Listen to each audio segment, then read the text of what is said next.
À moi maintenant, il s'appelle Francis Courchaine. Claude, qui a travaillé chez moi, doit s'en rappeler. Francis, je l'ai embauché 21, 22 ans, comme commis aux ventes, au téléphone.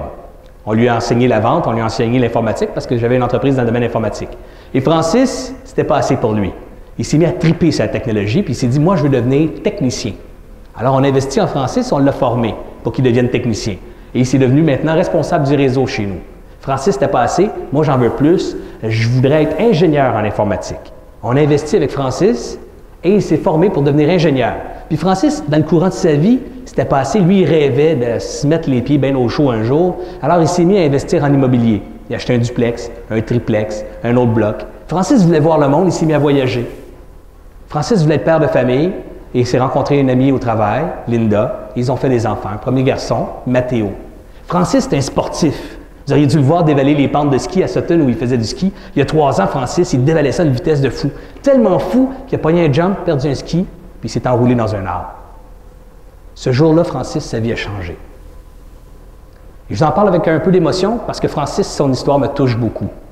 31 ans, la moelle épinière fracturée, paraplégique, il ne marchera plus.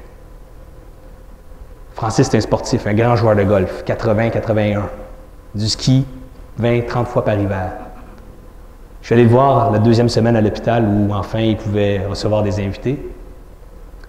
Puis Francis était pareil comme avant l'accident, toujours avec le même visage, la même attitude de champion.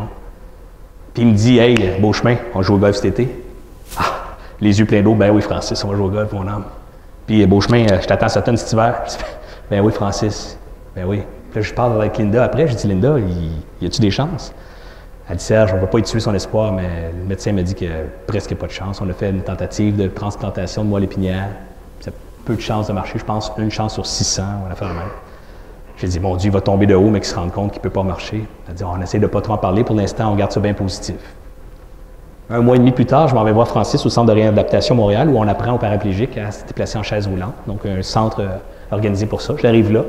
Francis, écoutez, c'est arrivé le 1er avril, son accident, ou le 2 avril.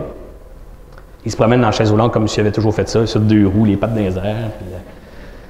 Il m'impressionne, il m'impressionne. Puis là, je dis, Francis, tu as tellement de bonne attitude. Puis il me dit, Serge, tu te souviens, chez 3Soft, tu nous avais fait un discours un jour, tu avais dit, dans la vie, on ne choisit pas ce qui arrive, mais on choisit la réaction aux événements qui nous se passent. Mais il dit, moi, j'ai choisi de réagir correctement à cette affaire-là. Au lieu de m'en faire puis de me broyer sur mon sort, j'ai choisi que je prendrais ma vie en main. Puis c'est pas vrai qu'il y a ça qui va m'arrêter. Si tu voyais le monde ici, il y en a des bien pires que moi.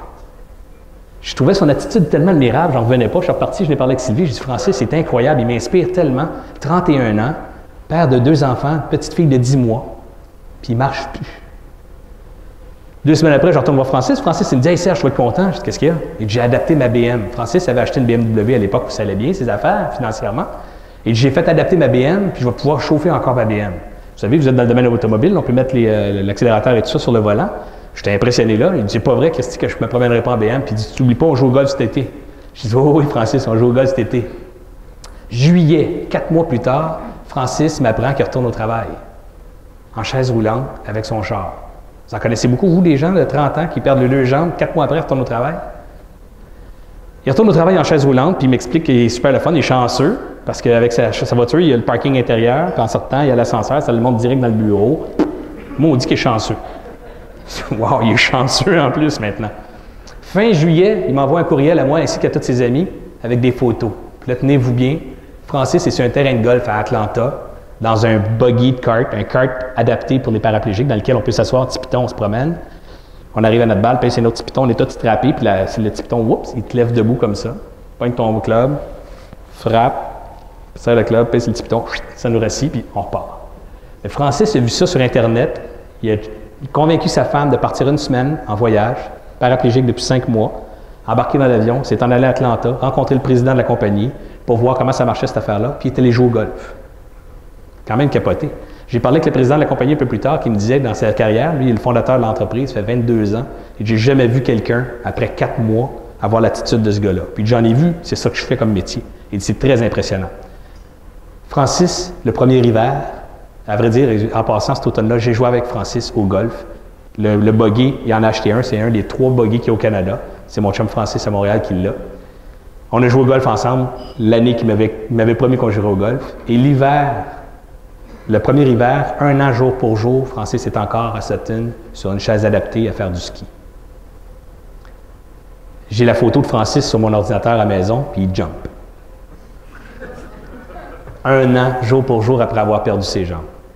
Alors, dites-moi que dans la vie, on n'est pas responsable de ce qui se passe autour de nous, puis de ce qui nous arrive, je vous donne raison. Mais rappelez-vous que peu importe le drame de votre vie, vous êtes toujours responsable de la réaction. Vous avez le choix de faire de cet événement-là un downer pour le reste de votre vie. Vous avez le choix de dire « je ne donne aucune signification à cet événement-là » ou vous avez le choix de dire « je vais prendre cet événement-là pour grandir ». Francis, ses amis l'ont reconnu 1 an plus tard, on lui a donné un méga beau cadeau. Puis j'ai eu un discours à lui faire, puis j'ai dit « Francis, ce qui est extraordinaire dans ton histoire, c'est que ce matin, ce soir, je suis en train de te dire que jamais tu as fait pitié. Francis, tu étais une inspiration, tu étais un champion. Tu es un homme extraordinaire. » Alors, cette histoire-là, moi, m'inspire beaucoup parce que dans une histoire comme ça, plein de gens auraient choisi de faire pitié pendant 1 an ou 2, puis ça aurait été normal. On aurait tous eu de la pitié pour lui. Jamais lui a baissé les bras. Okay? Et jamais il a fait pitié. Il a tout le temps été une inspiration, une motivation et une source d'énergie pour les autres. Imaginez l'impact que ce gars-là a sur ses enfants maintenant, sur sa femme, sur ses amis, les gens qui l'entourent, juste par son attitude. Alors, des actions responsables, c'est ça. Prenez la responsabilité de ce que vous faites et assumez les conséquences. Si vous n'aimez pas les conséquences, changez d'action. Faites une autre.